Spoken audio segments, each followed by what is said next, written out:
hablar. Hoy es un día muy especial para las personas que han influido mucho en la enseñanza mía, empezando de mi abuelo. Tengo al doctor Núñez como maestro, doctor Quesada en el Hospital Seto, doctor Lara, y de repente me quedo corta con muchos maestros. Acá tenemos a los doctores Denzel, el doctor Saavedra. ¿Qué les digo? Me quedo muy corta con las escasas fotografías que pongo aquí de los grandes maestros que han influido en mi formación. Y por qué no decirlo, también a mis estudiantes que han sido también maestros míos porque me han obligado a leer, a estar en actualidad siempre para ellos. Entonces, mil felicidades.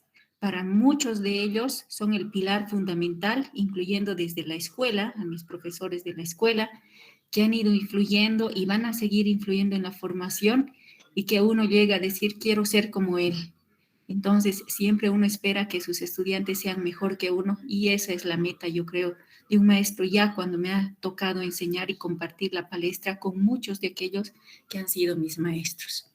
El tema para hoy, doctores, vamos a empezar con un caso clínico que siempre les he puesto porque lo tengo bien catalogado, bien informado, o sea, tengo todos los datos acerca de este paciente. Es un paciente masculino de 72 años de edad. Este paciente llegó con un cuadro clínico de 8 días de evolución que presentaba o se caracterizaba el cuadro por un dolor punzante y parestésico a la vez, además en la pierna izquierda, con una intensidad 9 de 10 en escala de EVA, y se exacerbaba con los esfuerzos físicos como la marcha y se acompañó además de aumento de volumen, edema en ese miembro inferior y que fue aumentando conforme transcurría el día. El dolor se atenuaba en reposo, ya sea cuando estaba sentado o acostado. El paciente tenía antecedente de glomerulonefritis membranosa y estaba siendo tratado con corticoide. Ya, este es el paciente cuando ya estaba internado en la sala, lo vimos en consulta externa en una primera ocasión, para luego proceder a la internación.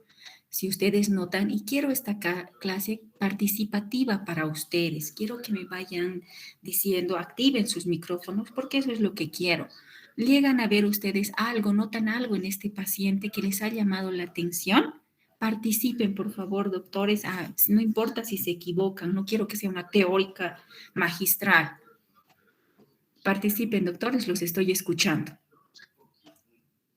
para que no nos retrasemos también. Nadie quiere hablar, todos están con su micrófono. Buen día, doctora. Doctor, buen día. Tal vez el labio inferior. La lengua, ustedes ven, ¿no? No, Perdón, sí, es la lengua. este es un color medio ladrillo, pero ven cianótica la lengua, si ustedes ven.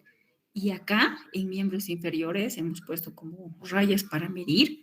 Ustedes ven una pierna de menor volumen en comparación con la otra, que está con aumento de volumen. Y además tenía dolor.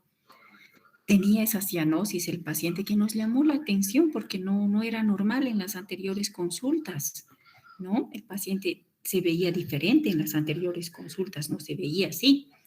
Ustedes ven acá los movimientos respiratorios, están aumentada la frecuencia respiratoria. Vean el movimiento, como si hubiera corrido, pero el paciente está en reposo. Entonces, otro dato que nos llamó la atención, tenía una frecuencia respiratoria de 28, 29 en un minuto. También nos llamó la atención esos datos. Ahí ven claramente la cianosis del paciente. Perioral, una cianosis central, es decir, abarca una cianosis no solamente la piel, sino las mucosas. Vean, un labio, la lengua cianótica, una frecuencia respiratoria aumentada y tenía esta alteración con miembros inferiores con aumento de volumen respecto a la otra que les puse en fotografía. Entonces, con dolor, una característica clara que ustedes vamos a ir viendo, una causa bien importante. Ven ustedes el aumento de volumen, ¿no? Se procedió como había una asimetría a medir esto con los estudiantes, esas marcaciones de los estudiantes de semiología, ¿no? Y les traigo además otro caso. Es un paciente esta vez de 70 años con un cuadro día de 12 días de evolución.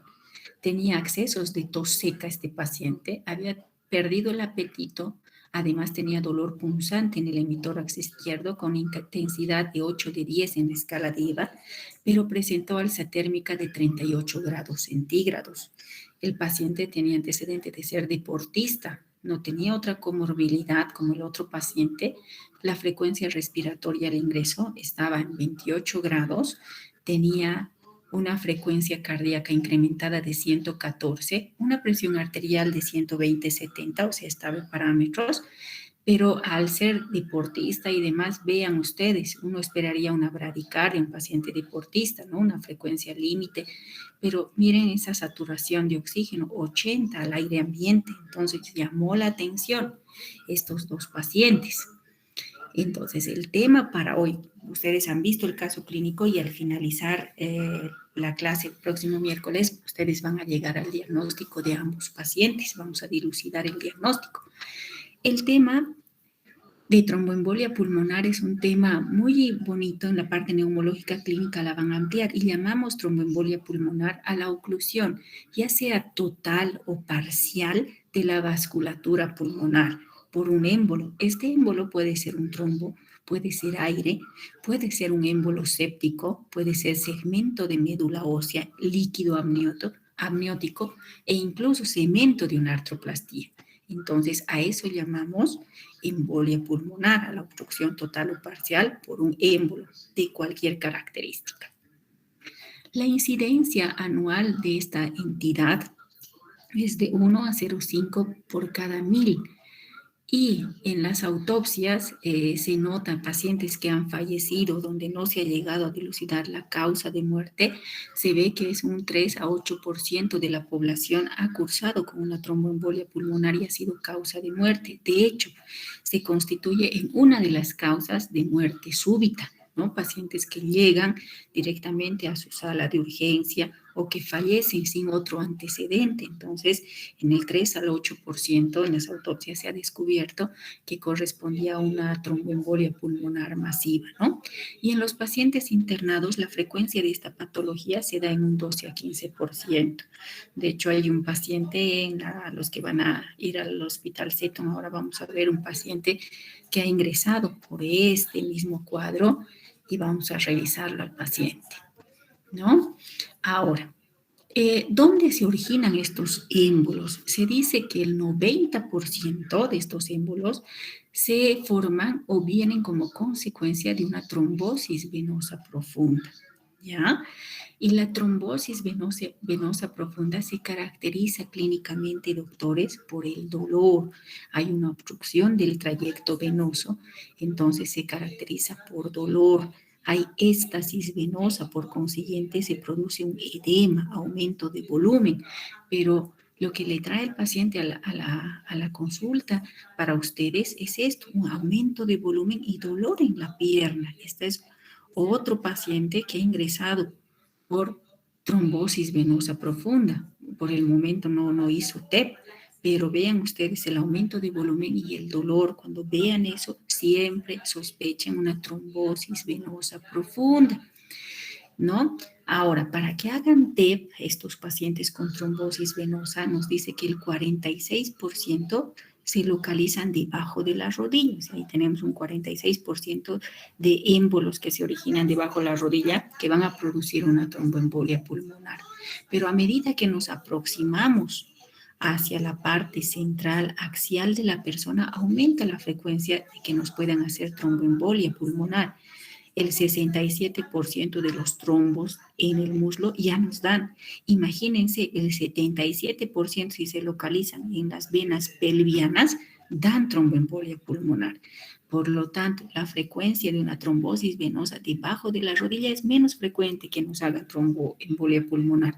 Pero a medida que se aproximan a la parte axial, ya en las venas pelvianas, tenemos un 77% de posibilidad de que hagan una embolia pulmonar. ¿Ya? Entonces, cuando se descubren émbolos a ese nivel, tenemos que estar atentos a su complicación, que es precisamente el tema de esta clase. Ahora, ¿por qué se producen? Ustedes esto van a ampliar en la parte fisiopatológica.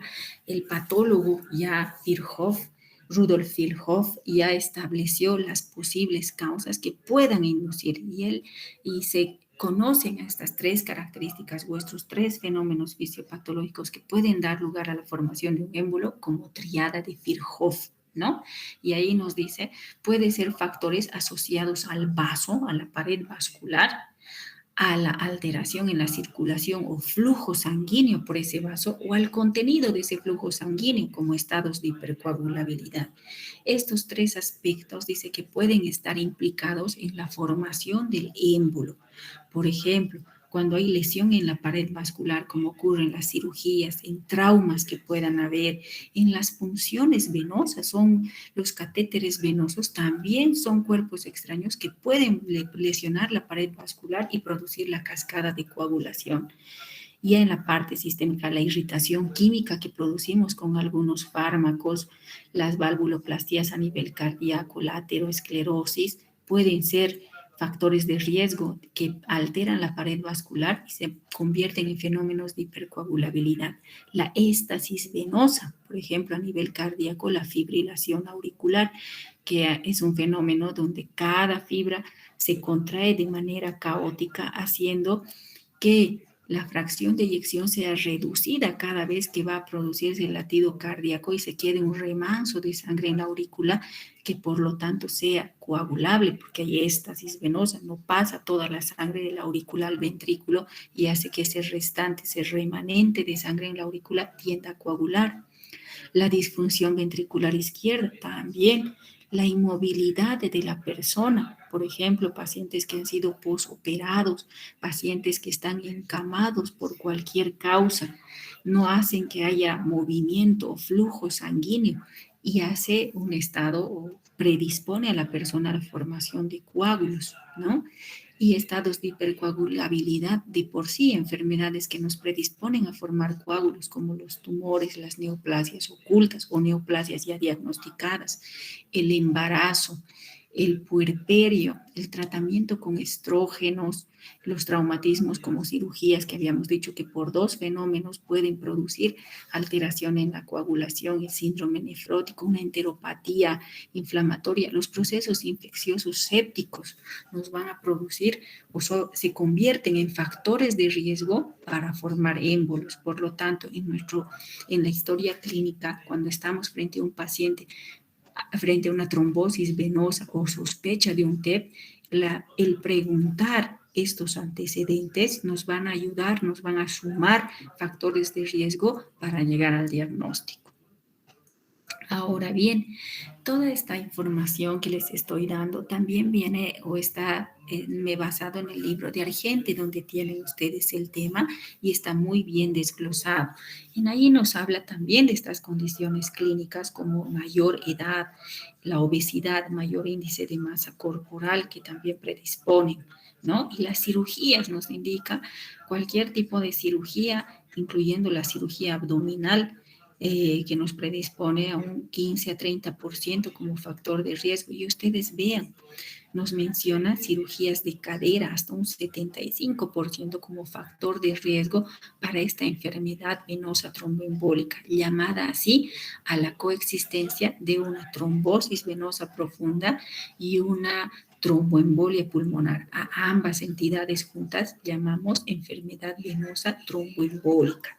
Los traumatismos, la sepsis, lo que habíamos mencionado, las neoplasias, el tabaco. Ojo que acá la hipertensión arterial como factor de riesgo.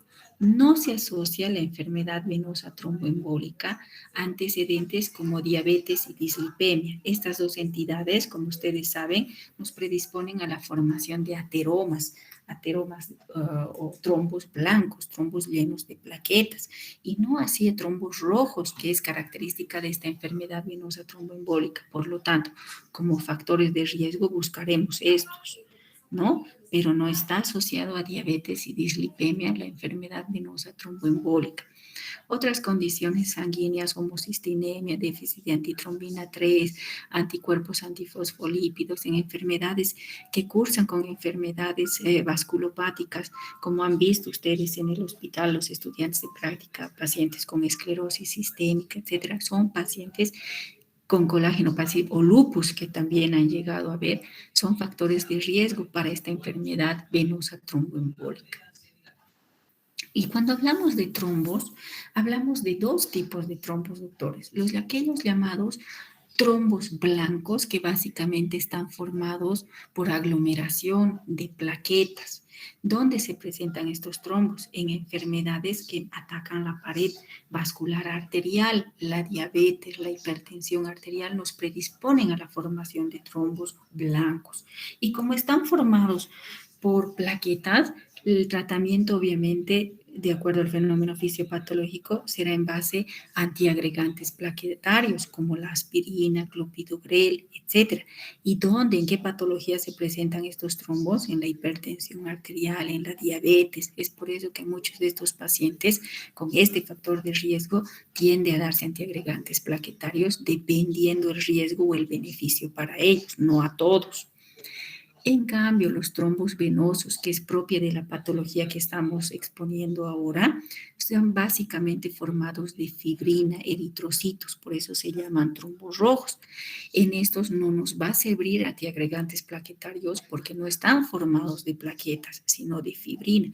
En estos, por lo tanto, el tratamiento estará a base de heparinoides, cumarínicos, nuevos anticoagulantes orales, etcétera, cuyo fenómeno fisiopatológico es diferente al de los trombos blancos. Entonces, cuando ustedes estén frente a pacientes de este tipo, lo primero será saber si en esta entidad patológica estamos formando trombos blancos o trombos rojos. Entonces, nos vamos básicamente a los trombos rojos de fibrina, acúmulo de fibrina, glóbulos rojos.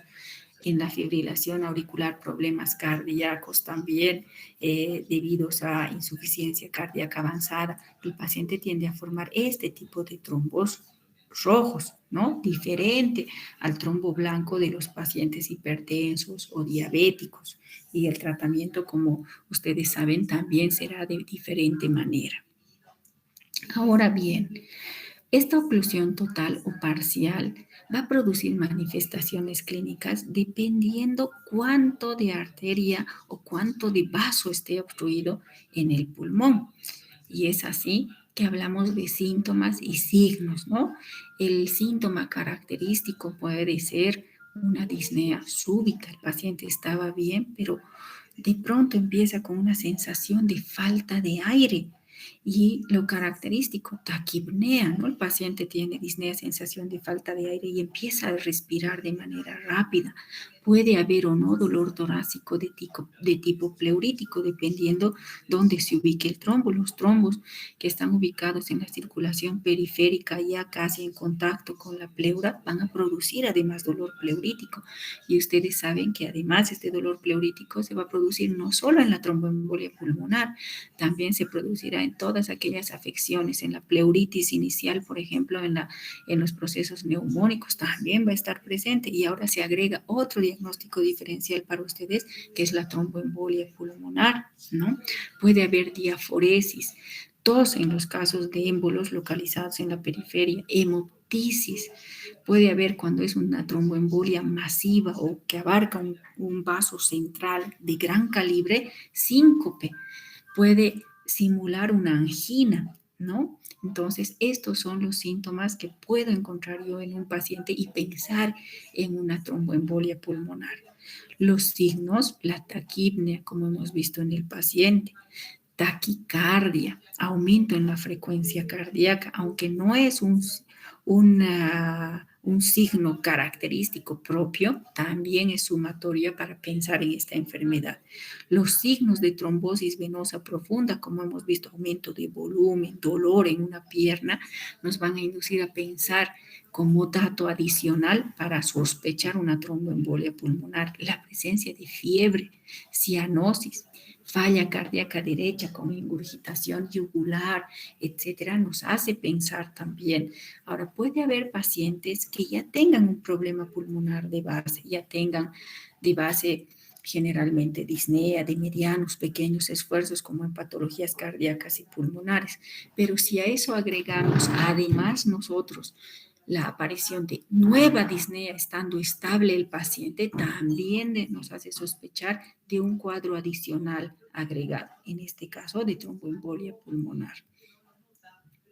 Estos, los datos graficados, como la del paciente y la de la paciente aumento de volumen, nos hace pensar en un posible factor de riesgo para TEP, ¿no? No todas las trombosis venosas profundas llegan a ser tromboembolia pulmonar.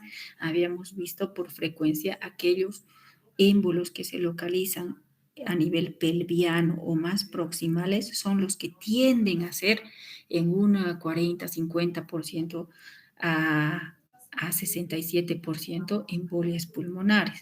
En cambio, los émbolos que se localizan debajo de la rodilla escasamente pueden llegar a ser, pero sí constituyen un factor de riesgo adicional para tromboembolia pulmonar. Datos en un paciente de falla cardíaca derecha que antes no tenía, asociados a disnea, taquipnea, etcétera, nos harán pensar en una tromboembolia pulmonar. El 5, la alteración súbita de conciencia en un paciente que estaba bien, sin otra causa cardíaca, también nos hará sospechar en una embolia pulmonar. ¿Ya? Ahora bien, les hablaba, de acuerdo a la localización del émbolo, vamos a tener diferentes nosotros localizaciones o manifestaciones clínicas.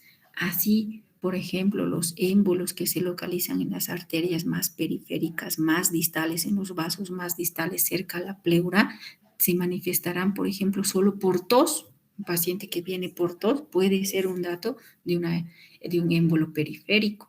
Dolor pleurítico en puntada de costado, dolor que se desencadena con la inspiración, además de un cuadro neumónico, además de un cuadro pleurítico, también nos hará sospechar de una tromboembolia pulmonar.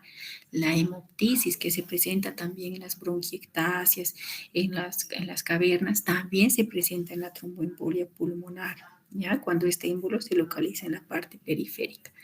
En cambio, cuando el émbolo está en grandes vasos, en troncos centrales, obviamente comprometerán y nos harán falla cardíaca súbita. Entonces el paciente tendrá cianosis, presentará síncope como alteración, se define síncope y vuelvo a decirlo como la alteración súbita de conciencia, donde el paciente recupera la conciencia ad integrum y generalmente la causa o el fenómeno fisiopatológico para esto es la falta de flujo cerebral y obviamente en una falla cardíaca aguda, en una embolia masiva, va a haber síncope, puede manifestarse con colapso circulatorio, por lo tanto, ¿no? Existe una triada clásica que se presenta en menos de la cuarta parte de los pacientes, en un 15%. La presencia de dolor torácico, hemoptisis y disnea es una triada que se puede encontrar en el 15% de los pacientes. Cuando ustedes tengan esto, dolor torácico, hemoptisis, disnea, sospechen de una embolia pulmonar como clínicos, ¿no? Ahora bien, existen manifestaciones clínicas también inusuales, no las usuales de taquipnea, disnea, dolor en puntada de costado, etcétera. Puede haber un paciente que llegue con lesión o clínica de primera neurona, con una plegia o hemiplegia de un hemicuerpo, con hiperreflexia, etcétera, y sabemos que la causa más frecuente generalmente es cardioembólica, la fibrilación auricular, etcétera, pero la hipertensión arterial o diabetes, pero este paciente no tiene ninguno de estos antecedentes.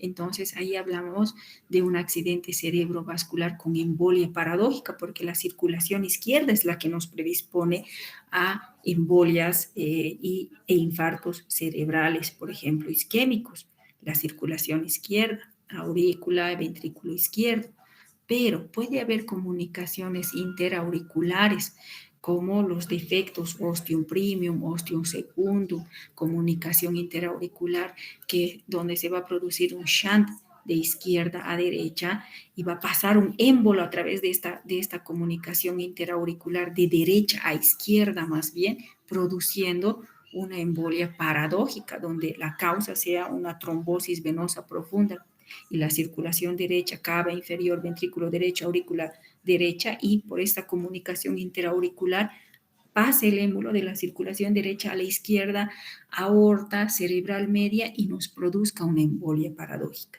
¿no? Son manifestaciones inusuales, pero que también cuando uno se encuentra con un paciente con una isquemia cerebral, con un infarto cerebral que no sea de causa cardíaca, paciente sin diabetes, sin hipertensión, haya descartado las otras causas, nos quedamos con estas menos frecuentes, como una trombosis venosa oculta, por ejemplo, que haya producido una embolia paradójica. También en aquellos casos de fiebre de origen desconocido, cuando el paciente es febril más de 2 semanas y hemos hecho todos los exámenes para descartar cuadros infecciosos, vamos a las causas menos frecuentes, como la tromboembolia pulmonar, son las llamadas cebras. Ustedes han debido escuchar muy frecuentemente aquel dicho, ¿no? Que cuando yo escucho sonar tacos, primero pienso en caballos, después pienso en cebras. Entonces, cuando estamos frente a un paciente con fiebre, lo primero que pensamos es un cuadro infeccioso. Luego nos iremos a otras causas no infecciosas, colagenopáticas, neoplasias, etcétera, en casos de fiebre, endocrinopatías. Y una causa así poco frecuente, inusual, es la tromboembolia pulmonar de fiebre de origen desconocido. Son las llamadas cebras, las causas menos frecuentes. También debemos pensar, cuando un paciente tiene fiebre de origen desconocido, hemos excluido todas las otras causas, en una tromboembolia pulmonar como causa de la fiebre. Y se dan casos, doctores, hemos visto en nuestra corta vida de médicos, hemos llegado a ver. O causas de dolor abdominal y pelviano, una manifestación inusual de una embolia. ¿Entienden? Entonces, estas son las llamadas cebras, las manifestaciones clínicas, pero inusuales de esta enfermedad. No todos los pacientes van a llegar a venir con la triada clásica o con las manifestaciones puras. Entonces, hace mucho la pregunta en su historia clínica o en su revisión por sistema, las preguntas dirigidas de aquellos factores de riesgos que implican la triada de Virchow, por ejemplo, que hemos manifestado para que ustedes vayan juntando datos y les dé para catalogar a un paciente como factor de riesgo para embolia pulmonar. Y es así, debido a la frecuencia de datos clínicos, que se han hecho los criterios de Wells, ¿no? Para sospechar de una tromboembolia pulmonar, ¿no?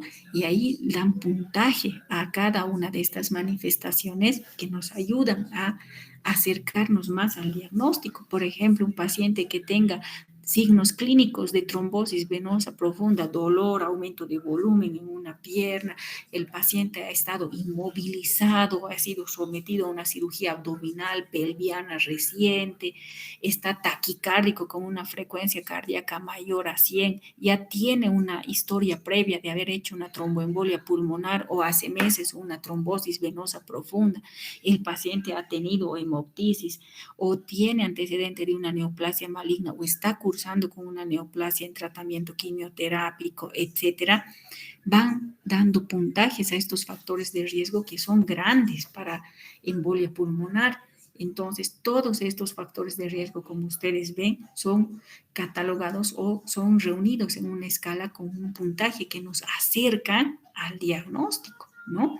Y ahí hablamos de puntaje bajo, moderado, alto, cuando vamos sumando estos puntos de acuerdo a la escala.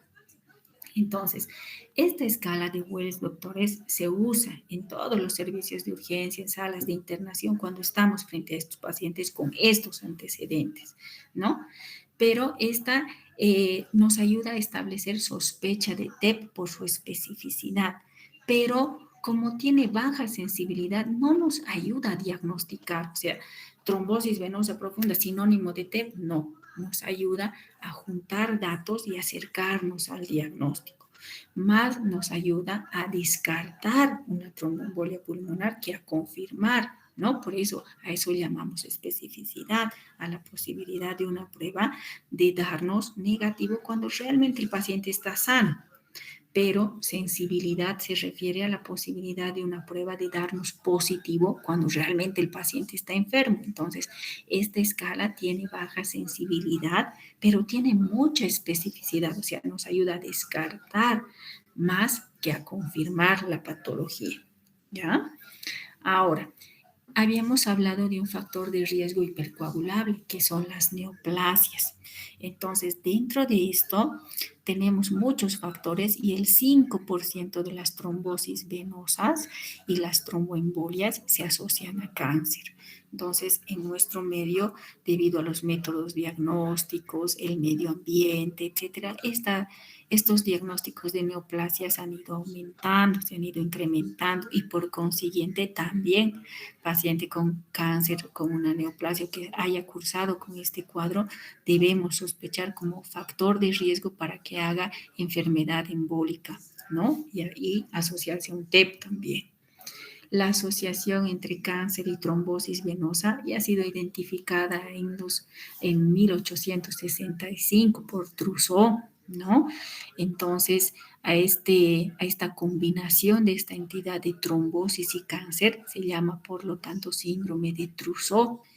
Hemos tenido pacientes neoplásicos que hacen cánceres. Y ojo, cuando no encontramos la causa de esa trombosis venosa profunda, es decir, el paciente no ha estado encamado, no ha estado inmovilizado, no ha sido expuesto a cirugías, etcétera, y el paciente ha hecho una trombosis venosa, estamos obligados a descartar una neoplasia oculta, porque la manifestación clínica de esa neoplasia oculta puede ser precisamente la trombosis venosa profunda. O sea, ustedes llegan al diagnóstico, ha hecho aumento de volumen, como la foto que les he mostrado, con dolor, etcétera, pero el paciente era deportista, no ha estado encamado, no es un paciente que tenga factores de riesgo de cirugías, etcétera, y ha hecho una trombosis venosa, llama la atención. Entonces, puede tratarse esa manifestación clínica de un cáncer oculto. Entonces, no es solo llegar al diagnóstico de trombosis venosa profunda, sino también ver la causa de esa trombosis venosa profunda que nos predispone a TEP, y esa puede ser una neoplasia oculta. O sea, en pacientes con esta patología sin factores de riesgo, debemos ir a buscar una neoplasia oculta. ¿Ya? Ahora, en la época del COVID y que estamos todavía ahora entrando a la quinta ola, se ha visto que esta patología predispone, como ustedes han visto por el cuadro inflamatorio sistémico, también a alteración vascular. Es decir, este virus no solamente se encuentra o se va a atacar o va a anidarse al epitelio, se va a limitar al epitelio de los neumocitos tipo 1, tipo 2 en los alveolos, produciendo una respuesta inflamatoria sistémica con mediadores, inmunomoduladores, etcétera. No solamente por este fenómeno inflamatorio sistémico va a predisponer a formación de coágulos, sino que de por sí el virus también ataca a los receptores AC2 que tenemos en el endotelio vascular y va a producir un fenómeno protrombótico.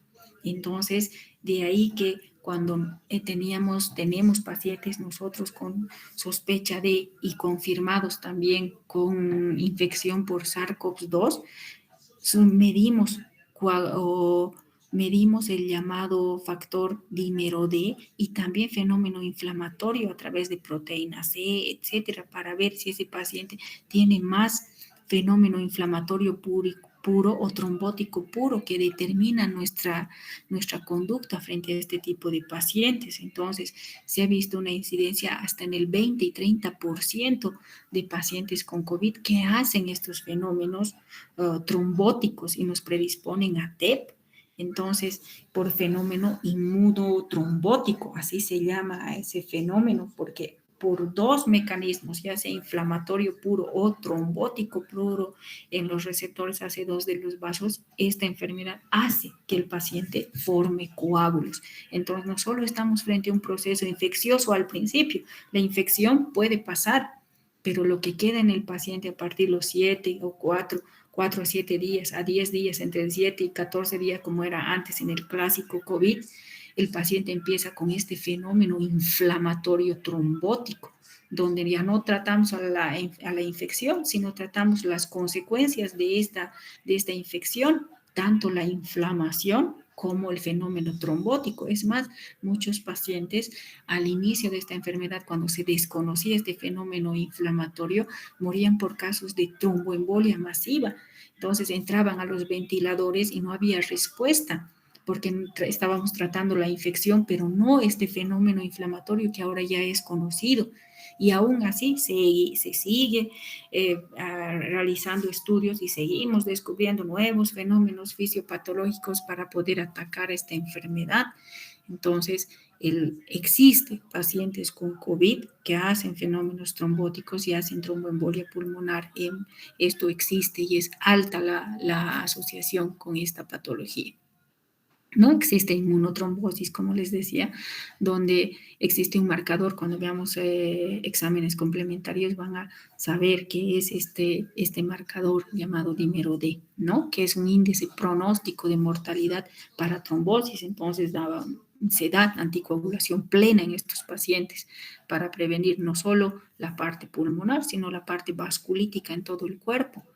¿Ya? Entonces, no es solo el COVID, no está limitado a los pulmones, es una enfermedad sistémica, es una enfermedad inflamatoria, es una enfermedad trombótica. Por eso es que a estos pacientes se los anticoagula dependiendo los marcadores, o si son más inflamatorios o más trombóticos. Entonces, nos orientamos por esas dos partes para evitar la muerte del paciente, ¿no? En los estudios observacionales de este tipo de pacientes hay una alta tasa de trombosis y tromboembolia pulmonar. Imagínense, hasta la cuarta parte de los pacientes hacen este fenómeno inflamatorio, ¿ya? Y la incidencia de embolia pulmonar es el 24%, por favor, ¿ya? Ahora bien, la trombosis e infección por SARS-CoV-2, la presencia en estos pacientes de TEP y trombosis venosa juntas, se asocia hasta un 45%, casi la mitad de los pacientes. Y el 20% de los pacientes con TEP pueden presentar incluso una trombosis venosa que no hemos diagnosticado, que no hay ese aumento de volumen, ese dolor en la pierna, pero ya tienen trombosis venosa y han hecho TEP. Entonces, hay esa asociación. Además, se ha observado hasta un 13.6% y un 10% pacientes que han hecho ambas enfermedades, ¿no? Tanto inflamatoria, sistémica y tromboembolia pulmonar. Y se han muerto por eso, por no ser anticoagulados. Y voy a quedar aquí para darles tiempo a sus clases. Si existieran estos 2 o 3 minutitos para ustedes sin perjudicarlos, alguna pregunta hasta aquí, porque vamos a ir a los exámenes complementarios y al concluir los exámenes complementarios vamos a volver al caso clínico para que ustedes lleguen a diagnosticar en los dos pacientes la enfermedad concomitante. Si existe alguna pregunta, estoy abierta para ustedes. De lo contrario, vamos a dejar la sesión de preguntas para el día miércoles, tratando de empezar tal vez así en punto para no perjudicarlos a sus prácticas en hospital, ya que tienen que movilizarse hasta allá. ¿Existe alguna pregunta? Es un tema muy bonito, doctores, cortito, bonito, para que ustedes lleguen a quedarse con las perlas clínicas que llamamos los signos de bandera roja para que ustedes puedan diagnosticar, ¿no? La disnea súbita en un paciente, la taquipnea súbita, la cianosis central, llamada cianosis a la coloración azulada de la piel y mucosas debido a una alteración en la hematosis, ¿no? No es una cianosis periférica por obstrucción, sino es una cianosis central donde hay alteración ya sea cardíaca, pulmonar o en el componente que lleva el oxígeno por aumento de la hemoglobina reducida. Entonces, el concepto completo de cianosis nos ayuda. Ese paciente que han visto en el caso clínico tiene una cianosis central, está con mucosas alteradas, entonces hay algún problema, ya sea cardíaco, pulmonar, en torno, y es la obligación de nosotros el tratar de diagnosticar y obviamente tratar esa alteración para evitar mayor complicación en el paciente. Bueno, doctores, si no hay preguntas o hay alguna pregunta para que ustedes puedan ir a su práctica. No hay preguntas. Muy bien, doctores. Nos vemos el día miércoles. Y nuevamente, felicidades a ustedes también, porque son también maestros de nosotros, porque nos ayudan a estudiar todos los días. Muchas felicidades. Y bueno, a seguir estudiando y aprendiendo, que es obligatorio.